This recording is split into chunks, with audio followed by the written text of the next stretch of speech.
Back to news. రాష్ట్రంలో రెండో అతిపెద్ద నగరంగా వరంగల్ను అభివృద్ధి చేసేందుకు సర్కార్ రెడీ అయింది. పెండింగ్ ప్రాజెక్ట్ పనులను పూర్తి చేసేందుకు ప్రణాళికలు రూపొందిస్తున్నారు సీఎం కేసీఆర్. పారిశ్రామికంగా, ఆర్థికంగా డెవలప్ చేసేందుకు ఉన్నతాధికారులతో సమీక్షా సమావేశాలు నిర్వహిస్తున్నారు.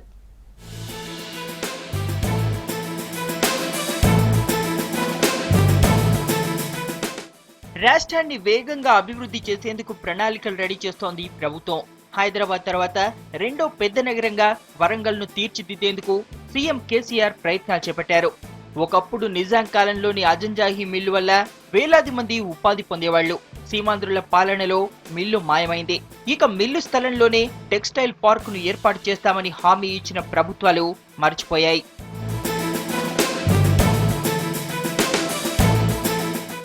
దక్షిణ భారతదేశంలోనే పత్తి పంట వరంగల్ జిల్లాలో ఎక్కువగా సాగవుతోంది. జిల్లాలో టెక్స్టైల్ పార్క్ తో పాటు మరికొన్ని స్పిన్నింగ్ మిల్లులను ఏర్పాటు చేస్తే అనేక మందికి ఉపాధి అవకాశాలు లభిస్తాయని సర్కార్ భావిస్తోంది.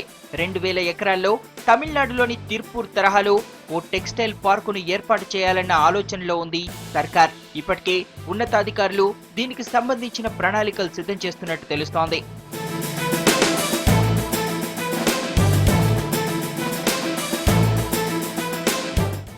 జిల్లాలోని రాంపూర్లో ఐటీ హబ్ ఏర్పాటు చేస్తామన్న హామీని గత ప్రభుత్వం నిలబెట్టుకోలేకపోయింది.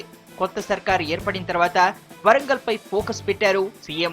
ఐటీ పరిశ్రమలు ఏర్పాటు చేసేందుకు కంపెనీల అధినేతలతో చర్చలు జరుపుతున్నారు. హైదరాబాద్కు వరంగల్ జిల్లా దగ్గరగా ఉండడంతో ఐటీ కంపెనీలు ఏర్పాటు చేసేందుకు నిర్వాహకులు ఆసక్తి చూపిస్తున్నట్టు డిప్యూటీ సీఎం రాజయ్య చెబుతున్నారు. వరంగల్ హైదరాబాద్ తర్వాత రెండో ప్రధాన కేంద్రంగా ఇప్పటికే గుర్తింపు పొందడం జరిగింది. కేసీఆర్ గారు హైదరాబాద్ నుండి వరంగల్ వరకు ఇండస్ట్రియల్ క్యారిడార్ చేసి పారిశ్రామిక అభివృద్ధి కోసం ఒక సింగిల్ విండో సిస్టాన్ని తీసుకొచ్చేసి ఉత్సాహితులు ఎవరైనా కనుక అవిత్సాహితులు ఎవరైనా ముందుకొచ్చేది ఉంటే మరి నిబంధనల ప్రకారము వారిని 15 రోజుల్లోనే వారికి కంపెనీ పెట్టుకోవడానికి అన్ని రకాలుగా రాయితీలు ఇచ్చే కార్యక్రమాలు ఇప్పటికే 2,50,000 ఎకరాల భూమిని పరిశ్రమల కోసము ఇప్పటికే మరి సమకూర్చడం జరిగింది. అంతేకాకుండా ఐటీఐఆర్ ద్వారా లక్షలాది ఉద్యోగాలు వచ్చడానికి అవకాశం ఉంది. వరంగల్ ఖమ్మం సరిహద్దుల్లో స్టీల్ పరిశ్రమ ఏర్పాటు చేయాలనుకుంటోంది ప్రభుత్వం. బయ్యారం, మహబూబాబాద్ లో పుష్కలంగా ఇనుప ఖనిజ నిక్షేపాలున్నాయి. ఈ ప్రాంతంలో స్టీల్ పరిశ్రమను ఏర్పాటు చేస్తే వేలాది మంది నిరుద్యోగులకు ఉపాధి కల్పించవచ్చని భావిస్తోంది. ఇప్పటికే స్టీల్ పరిశ్రమను స్థాపించేందుకు స్టీల్ అథారిటీ ఆఫ్ ఇండియాతో కేసీఆర్ చర్చిస్తున్నట్టు తెలుస్తోంది. పరిశ్రమలతో పాటు జిల్లాలోని చారిత్రాత్మక కట్టడాలను అభివృద్ధి చేయాల్సిన అవసరం ఎంతైనా ఉంది.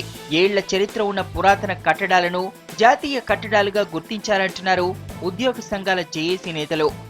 వరంగల్ నగరాన్ని రెండవ రాజధానిగా, ఇలా తెలంగాణ రాజధానిగా రెండవ రాజధానిగా దీన్ని అభివృద్ధి చేయడమే కాదు, దీన్ని ఉపాధి రంగాలతో పాటు ఇక్కడ ఉన్నటువంటి పోరాట వారసత్వాన్ని సమ్మక్క సారక్క కానీ, మరి ఇక్కడ ఉన్నటువంటి 1000 స్తంభాల గుడి కానీ, ఇక్కడ ఉన్నటువంటి భద్రకాళి టెంపుల్ కానీ, ఇవన్నిటిని కూడా చాలా అభివృద్ధి పరిచి ఇక్కడ ఉన్నటువంటి ప్రజలకి సౌకర్యాలు అందించడమే కాక మన చరిత్రని, వారసత్వాన్ని ఒక గర్వంగా చెప్పుకునే విధంగా వీటిని ప్రతిబింబించాలని మేము విజ్ఞప్తి చేస్తాం.